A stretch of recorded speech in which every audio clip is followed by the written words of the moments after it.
Hi guys, welcome back to my channel. If this is your first time here, I'm Carol. Thank you so much for tuning in. In today's video, I am going to give you 5 tips for a loan signing agent to save time and money. Most of this is just common sense information, so hopefully you can find something that might be useful to you. My first tip would be to be organized. Make sure your supplies are organized in your notary bag and readily accessible.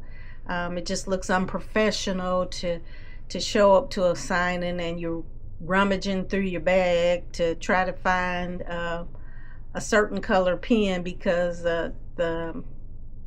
it's required, maybe blue is required on the documents for this signing. So make sure everything is where it should be, and also you want to be ready in a timely fashion and give yourself time to arrive on time with the documents in your bag and not forgotten on maybe your printer. My next tip would be to buy in bulk. Just stay on top of whatever supplies are low.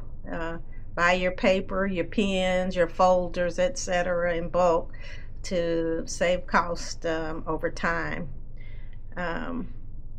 Look for sales, or if you can rack up some points at your favorite discount off a supply, then do that to save some money. You know, sometimes we see that ream of paper, that one ream of paper at the discount store for $6 or $7, and we think we're getting a deal when in fact maybe you can find 10 reams of paper in a box for maybe $50, sometimes less. So look for the sales. Like I said, if you can buy in bulk, then go for it. And even some office supplies, you can turn in your toner cartridges or your drums for your computer to also get some extra discounts. My next tip would be to confirm appointments. Make sure you call or text the signers at least a day in advance, you know, so they'll know what.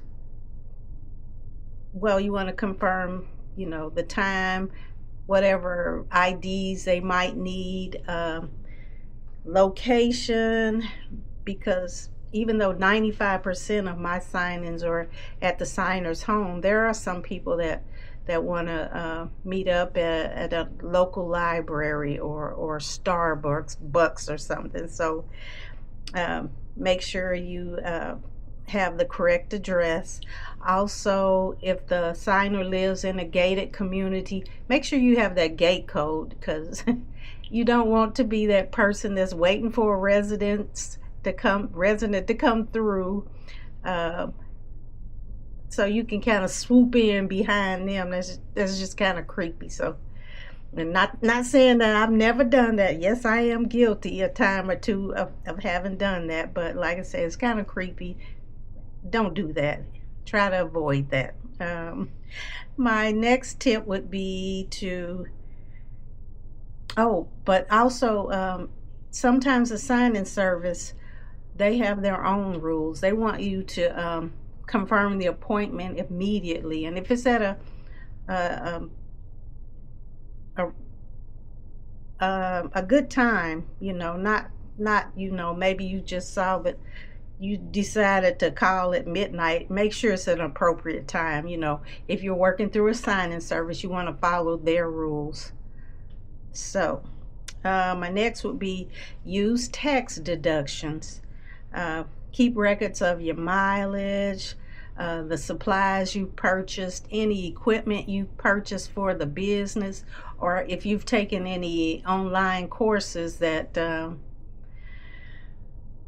you can write off as a tax deduction. Make sure you know, if you got a good tax professional, they can help to maximize your deductions. So that is something that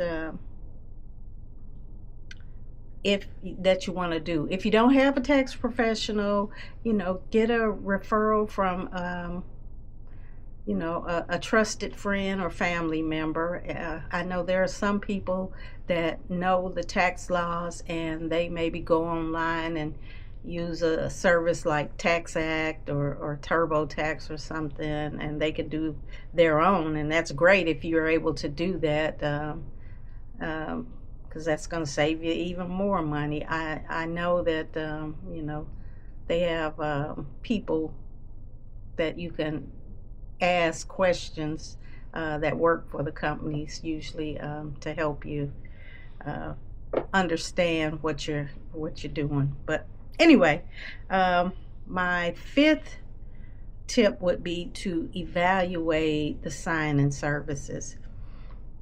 The best business, as far as I'm concerned, is direct business.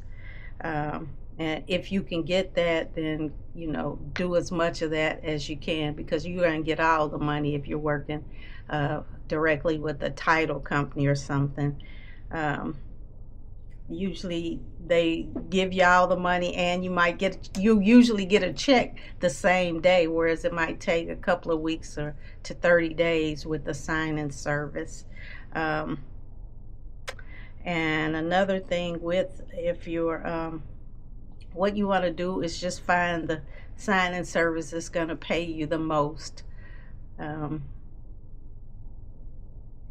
Because another thing with sign-in services, like if you got 100 documents to take to the client, you got to print 100 documents for them to keep also, so they'll know what they've signed. So that's 200 pages of paper that you bought, and you don't get all the pay. You're going to have to split it with the sign-in service. But whereas with if you're working directly, usually the title company I work with, they print out the documents. I stop by, pick them up, and go get everything signed and stamped. I just bring them back, I drop them off, and I pick up a check. And I love that. That is the best money. And one bonus tip I have here is to fill out as much info as legally possible on the documents before you get to the signing. I mean, if you need to write in the county where you're signing, or you can write in when your commission expires. I mean, anything except for not signing those documents.